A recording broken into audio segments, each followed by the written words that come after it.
औरैया में एसआईआर को लेकर अरवा कटरा पहुंचे पूर्व सांसद सुब्रत पाठक। समाजवादी पार्टी पर साधा निशाना। औरैया जिले के अरवा कटरा ब्लॉक में कन्नौज लोकसभा के भाजपा के पूर्व सांसद सुब्रत पाठक ने एसआईआर यानी स्पेशल इंटेंसिव रिवीजन को लेकर जन जागरण कार्यक्रम किया। इस दौरान उन्होंने ग्रामीणों को एसआईआर की प्रक्रिया और उसके महत्व के बारे में जानकारी दी। साथ ही समाजवादी पार्टी पर जमकर हमला बोला। पूर्व सांसद सुब्रत पाठक ने कहा कि समाजवादी पार्टी का काम हमेशा से चुनावी सुधारों का विरोध करना रहा। पहले ईवीएम मशीनों का विरोध किया गया और अब एसआईआर का विरोध किया जा रहा है। उन्होंने आरोप लगाया कि जब मतपत्रों से चुनाव होते थे तब समाजवादी पार्टी के लोग बूथ लूट लेते थे और ग्रामीणों को वोट डालने तक नहीं दिया जाता था। लोगों का यह तक नहीं पता चल पाता था कि किस रंग का मतपत्र है, क्योंकि गुंडे मतदान केंद्र पर कब्जा कर लेते थे और कह देते थे कि वोट पड़ गया। उन्होंने 1995 के बिहार का उदाहरण देते हुए कहा कि जब लालू प्रसाद यादव के शासन में मतपेटियों से जिंदा निकलने की बात कही गई थी तो वो इसलिए थी क्योंकि गरीबों और कमजोर वर्गों को वोट डालने नहीं दिया गया था और गुंडों ने फर्जी मतदान कर दिया था। सुब्रत पाठक ने कहा कि इसी तरह कई क्षेत्रों में समाजवादी पार्टी का एक भी वोट नहीं होता था क्योंकि डकैती के जरिए मतदान कर लिया जाता था।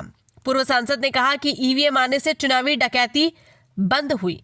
जब समाजवादी पार्टी हारने लगी तो उन्होंने ईवीएम को खराब बताना शुरू कर दिया। उन्होंने आरोप लगाया कि जहां भाजपा जीतती है वहां ईवीएम पर सवाल उठाए जाते हैं, लेकिन जहां समाजवादी पार्टी जीतती है वहां ईवीएम बिल्कुल सही मानी जाती है। ये दोहरा चरित्र है।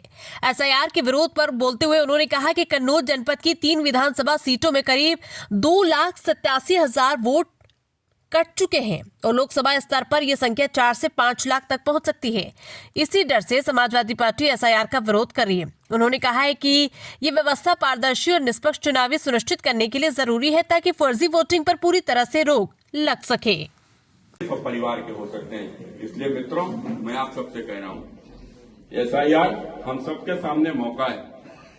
वोट बनना इसलिए भी जरूरी है। आपने देखा होगा कि आज कुछ लोग आपने देखा होगा कि हम लोग सरकार में जब हमारी सरकार पिछली बार सीए का कानून लेकर आई थी तो जब सीए का कानून आया था तो हमारे देश में कुछ लोग खासकर वो लंबा कुर्ता छोटा पैजामा वाले वो चिल्लाते थे कि कागज नहीं दिखाएंगे, कागज नहीं दिखाएंगे।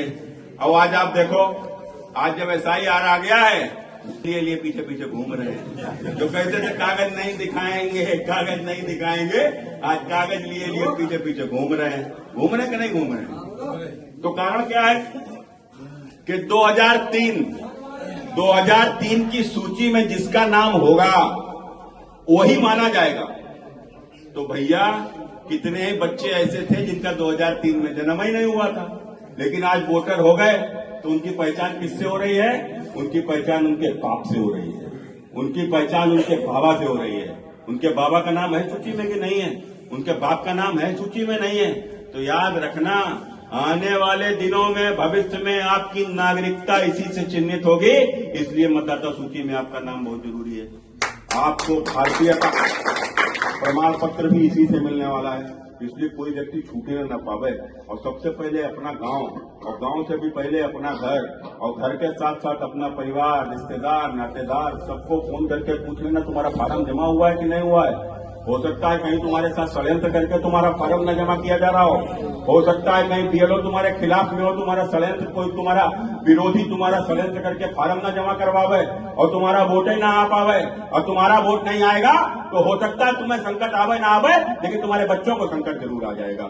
इसलिए इस बात को ध्यान रखते हुए कि वोटर लिस्ट में हमारा नाम होना बहुत महत्वपूर्ण है, हमारा नाम होना बहुत महत्वपूर्ण है। और जितना मेरा नाम होना महत्वपूर्ण है उतना ही किसी फर्जी नाम का कटना भी महत्वपूर्ण है। क्या आप तो समझ रहे हो? अभी बांग्लादेशियों ने क्या किया है मालूम है आपको?